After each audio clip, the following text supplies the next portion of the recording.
ईश्वर जगतगुरु शंकराचार्य भगवान की जय हो। द्वारिका शारदा पीठाधीश्वर जगतगुरु शंकराचार्य भगवान की जय हो। पुरी पीठाधीश्वर जगतगुरु शंकराचार्य भगवान की जय हो। नमः पार्वती पतये हर हर महादेव। ये होती है कृपा। कई कई बार सोचे बिना ऐसे ऐसे महापुरुषों का दर्शन हो जाता है। आपको पता है, जिनका आपने दर्शन किया, इनका अपने गुरुजी के प्रति इतना समर्पण भाव रहा, इतना समर्पण भाव मैंने प्रत्यक्ष देखा। प्रत्यक्ष।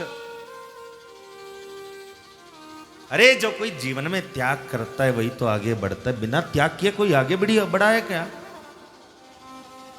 सब लोग गुरु गुरु गुरु गुरु पुकारते, लेकिन उसका मैं जिक्र नहीं करूंगा। एक बार अपने गुरु के प्रति इन्होंने कसौटी पर खड़े होके दिखा दिया कि मैं आपका सदशिष्य। और अपने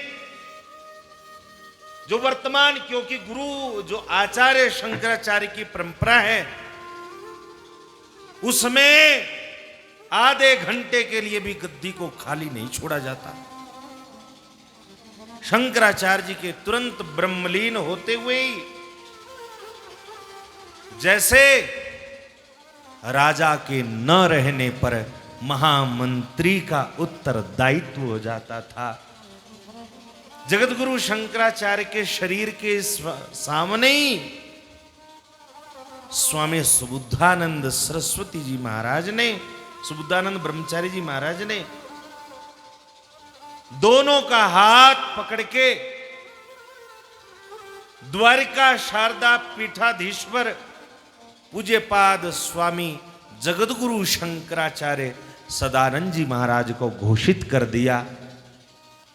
और ज्योतिष पीठ के शंकराचार्य, वर्तमान ज्योतिष पीठ के शंकराचार्य स्वामी श्री अभिमुक्तेश्वरानंद सरस्वती जी महाराज को घोषित कर दिया पार्थिव शरीर के सामने।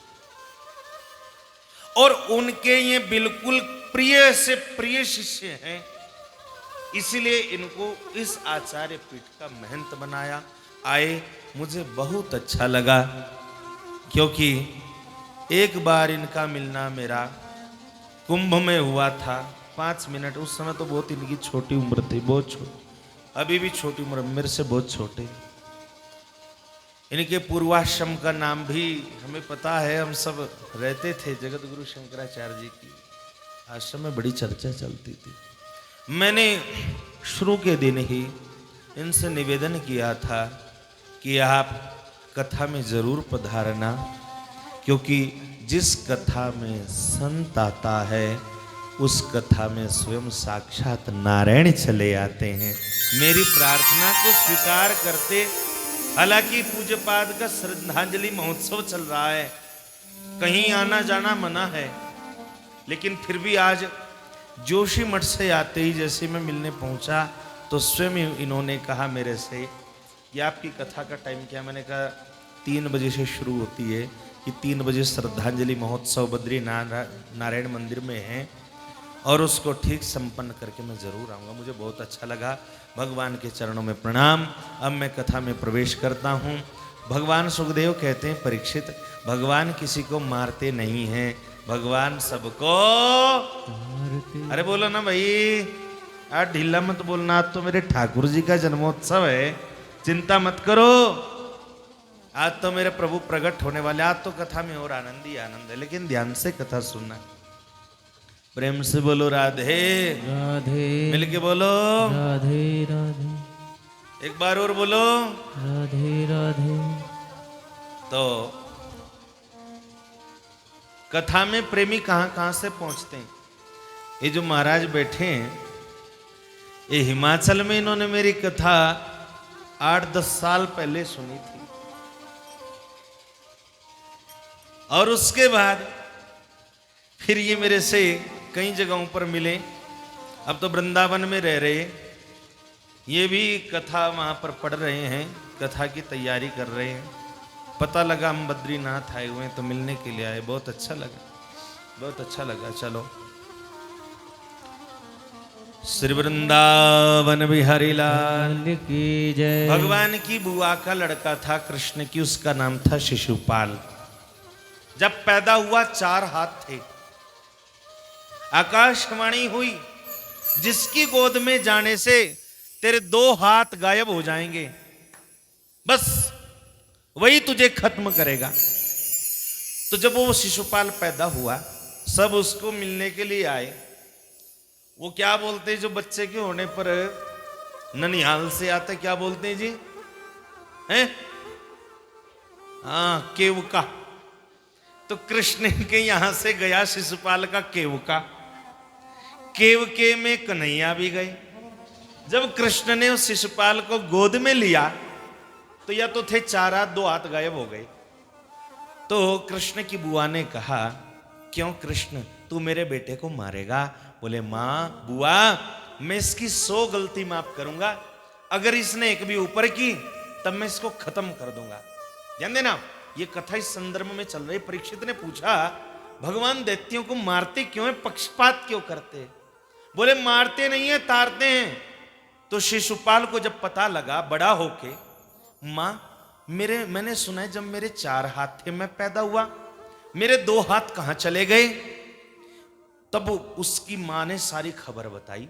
बेटे, तुझे कृष्ण मारेगा, उससे बच के रहना। अब आपको पता लग जाए कि ये गोली मारेगा, आप उससे बचोगे कि नहीं? बोलो। तो कृष्ण ने जब ये सुना, शिशुपाल ने, तो कृष्ण से बहुत चिढ़ता था। कई लोग अकारण द्वेष करते हैं। ध्यान देना, किसी पर अकारण क्रोध करना, अकारण ईर्ष्या करना आपके जीवन का पतन का कारण बन जाएगा। तो शिशुपाल रोजाना शत्रुता भाव रखता था कृष्ण से। और ये भी पक्की बात है, इतना चिंतन आप मित्र का नहीं करते जितना आप शत्रु का करते। करते कि नहीं? बोलो। हैं? अगर किसी से तू मैं थोड़ी थोड़ी हो गई हो तो बस उसकी याद इतनी आएगी, इतनी मित्र की भी नहीं आएगी। और जिसकी भी आप चर्चा करते हैं वही आपके आसपास छाया रहता है, चाहे वो प्रभु हो या दुनियादारी हो, वही। इसलिए चर्चा करो तो प्रभु की तो करो। अरे कम से कम श्री बद्रीनाथ धाम में रहे।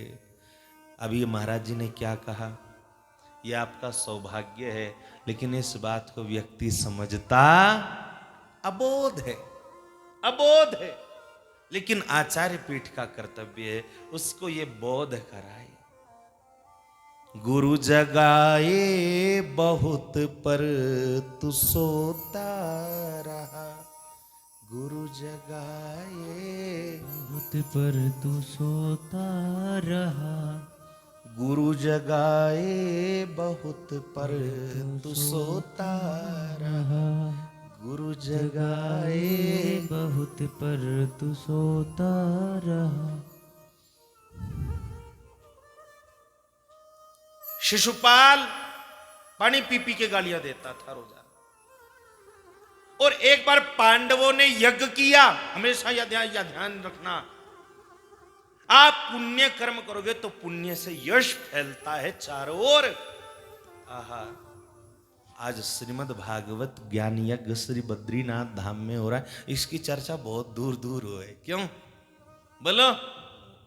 बद्रीनाथ यज्ञ करने से यश फैलता है। तो पांडवों ने यज्ञ किया कौरवों ने मिलके, तो उसमें निमंत्रण शिशुपाल को भी दिया। सबने उस यज्ञ में सेवा संभाली। हमेशा याद रखना, मैं कई दिनों से कह रहा हूं, यज्ञ में सेवा करने में संकोच नहीं करना है। झूठी पतले याद रखना, आप जब किसी को भोजन करा के उसकी झूठी पतले उठाओगे तो जो हृदय को शांति मिलेगी वो शांति आपको कहीं पर भी नहीं मिलेगी। भगवान के चरणों की सेवा करनी चाहिए। जो आप यहाँ माताएं कई दिनों से सेवा कर रही हैं, जो आप यहाँ सेवा कर रही हो, मैं देखो ना देखूं, लेकिन मेरे बद्री नारायण भगवान तो सबको देख रहे हैं ना। बोलो। तो पांडवों के यज्ञ में कृष्ण ने झूठी पतले उठाने का काम किया। द्वारकाधीश, ब्राह्मणों में ऋषियों में चर्चा चली कि भाई अगर पूजा किसकी करे, तो ऋषियों ने कहा इस समय तीनों लोगों का मालिक हमारे बीच में है गोविंद, अगर पूजा गोविंद की करो।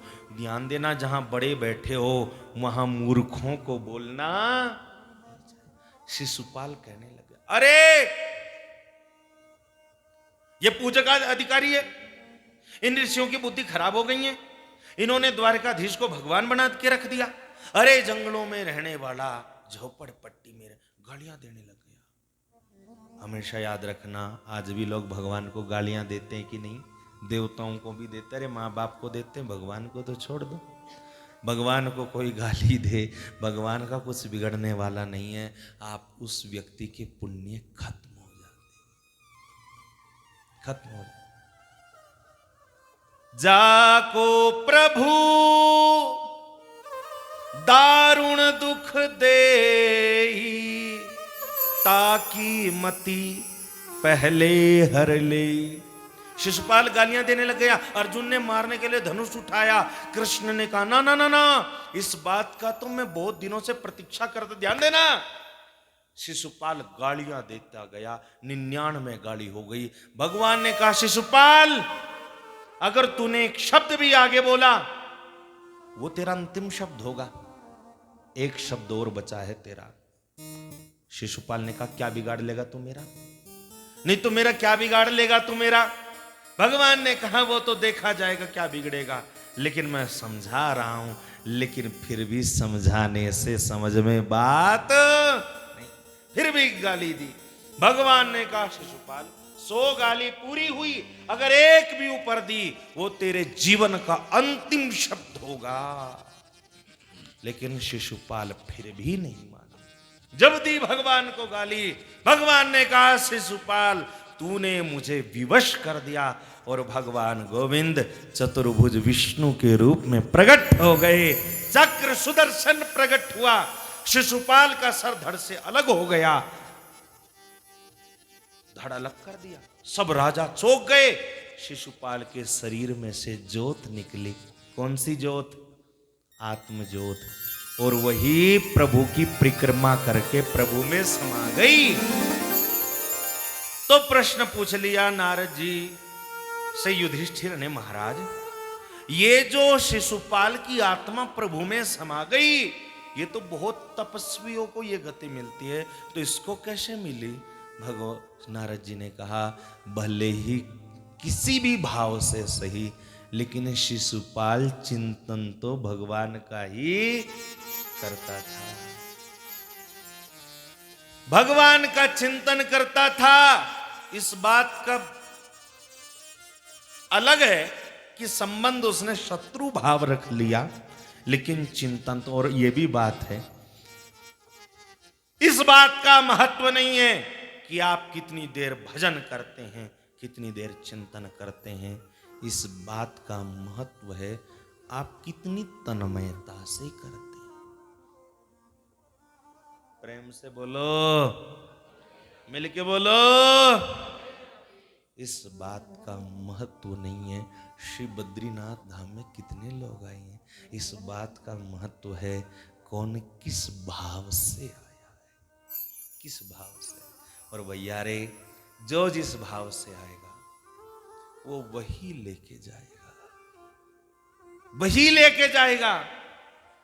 मैं श्रीमद् भागवत की गद्दी पर बैठ करके जो कथा करता हूं, ये खाली ऐसा नहीं कि मैं औपचारिकता के रूप से सुना रहा हूं, मैं सुनाता भी हूं और स्वयं इसका आनंद भी। श्री बद्री नारायण के चरणों में जो कथा हो रही है, इतनी प्रसन्नता मेरे मन में है जिसका कोई हिसाब नहीं। कथा आप ही नहीं सुन रहे, मेरे स्वयं बद्रीनाथ भगवान कथा सुन रहे हैं, स्वयं।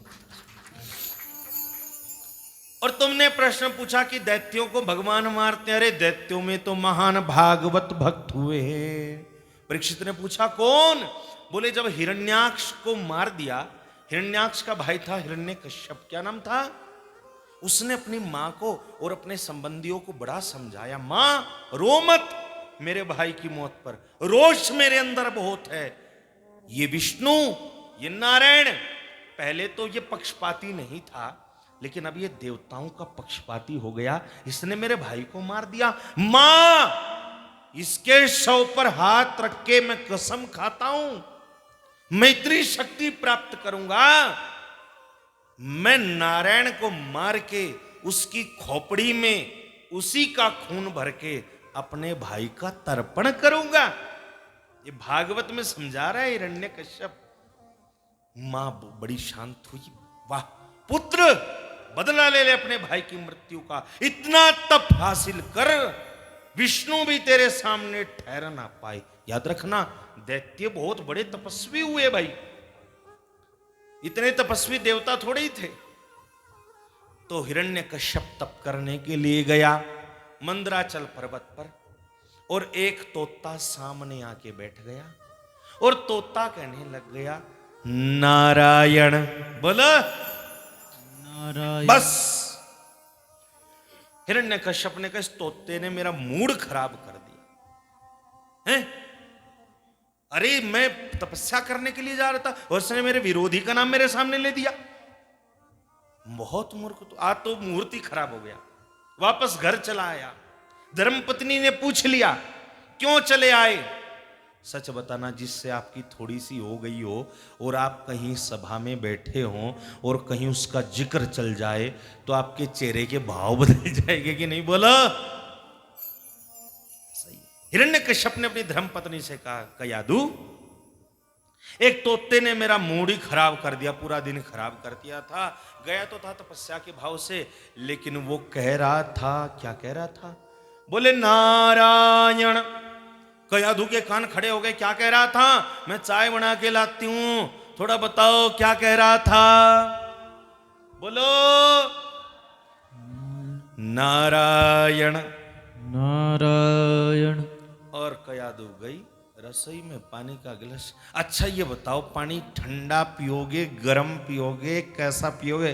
बोले वो तो बाद में पूछ, लेकिन पहले नहीं नहीं बताओ वो तोता क्या कह रहा था। याद रखना, जब कोई स्त्री इस बात पर आ जाए मुझे अपने परिवार का कल्याण करना है, तो मातृशक्ति के अंदर वो शक्ति है जो घर को मंदिर बना सकती है और घर को शमशान भी बना सकती है। महान आतंकवादी हिरण्यकश्यप, धर्मपत्नी ने 108 बार नारायण नाम बुलवा दिया। उसी रात्रि को प्रहलाद का संस्कार कयादू के गर्भ में हुआ। अगले दिन फिर तपस्या करने के लिए गया, और आज इसने घोर ऐसी तपस्या की, हजारों वर्ष बीत गए। शरीर के ऊपर बर्फ जम गई, पूरे शरीर के ऊपर, और पूरा का पूरा शरीर हड्डियों का ढांचा मात्र रह गया। ब्रह्मा प्रकट हुए। वरम ब्रूहि। हिरण्यकश्यप ने कहा, ब्रह्मा जी, हे ब्रह्मदेव, वरदान देना चाहते हो तो ये वरदान दो, मैं कभी मरू ना। दैत्य सबसे पहले यही मांगते, मैं मरू ना। ब्रह्मा ने कहा, देख ये वरदान की सुविधा मेरे यहां उपलब्ध, इसको छोड़ के, हाँ एक बात हो सकती है, मृत्यु जहां जिस समय जिसके हाथ से और जिस टाइम तू कहेगा उस टाइम हो जाएगी। अब तू मांग। हिरण्यकश्यप ने बुद्धि लगाई, तब कहा, ना दिन में मरू ना रात में, ना ऊपर मरू ना नीचे, अरे बोलो ना अंदर मरू ना बाहर, न 12 महीनों में मरू, ना अस्त्र से मरू ना शस्त्र से मरूं, ना जड़ से मरू ना चेतन से मरूं। मैं किसी से, आदि कथा तो इन्हें याद हो गई है, मेरे साथ में रहते रहे। मैं 12 महीनों में भी ना मरूं, मैं कभी ना मरूं, ना देवता से मरूं, ना दानव से, ना मानव से, किसी से नहीं। और जो चैत्र वैशाख जेठ साल, इनमें 12 महीनों में। और ब्रह्मा जी, तुमने पूरी सृष्टि की रचना करी। बोले हाँ, आपके द्वारा की गई सृष्टि में मैं किसी से भी, जल्दी बोलो, ना मरूं। ब्रह्मा जी ने तुरंत कह दिया, तथास्तु, ऐसा ही होगा। अब आया हिरण्यकश्यप घर। और ध्यान देना, जब तपस्या करने के लिए गया तो हिरण्यकश्यप की पत्नी कयाधु का हरण इंद्र ने कर लिया था। नारद जी की युक्ति थी, नारद जी परम संत है, नारद जी अपने आश्रम में कयाधु को ले आए और उसको भक्ति का पाठ पढ़ाया। जो गर्भ में बालक था, नारद जी से कथा सुन करके उसके अंदर भक्ति का बीज डल गया। हमेशा याद रखना, माताएं गर्भवती हो तो उसको चाहिए श्रीमद् भागवत की कथा सुने, रामायण का अध्ययन करे। ये जो उटपटांग सीरियल है ये देखना बंद करे। जब घर में भगवान के भक्त पैदा संस्कारी बच्चे होंगे, नहीं तो ये उटपटांगू खोपड़ी के ही पैदा होंगे। बोलो माँ को, क्योंकि माँ के मन से तार जुड़ा रहता है बच्चे का गर्भ में। माँ प्रसन्न होती तो बच्चा प्रसन्न होता है, माँ दुखी तो माँ बच्चा। तो उधर हिरण्यकश्यप की तपस्या पूर्ण हुई, घर पर आया और घर आते ही उस बच्चे का जन्म हो गया। जब उस बच्चे का जन्म हुआ तो प्रहलाद को हिरण्यकश्यप को बहुत आनंद आया, और आनंद को संस्कृत में कहते आह्लाद। और जो पढ़े होंगे वो जानते होंगे उपसर्ग लगने से अर्थ विशेष्यार्थ हो जाता है। संस्कृत व्याकरण में विशेष आह्लाद हुआ, इसलिए उस बच्चे का नाम रखा प्रहलाद। बोलो प्रहलाद जी महाराज की जय। इधर हिरण्यकश्यप ने आतंकवाद प्रहलाद, आतंकवाद पूर्ण शासन। बोले जो भी नारायण की उपासना करता मिल गया उसका सर काट दो, जो भी यज्ञ करता मिल गया उसको खत्म कर दो, मौत के घाट उतार दो। अब सच बताना, तब कलयुग था या आज कलयुग है? बोलो हैं?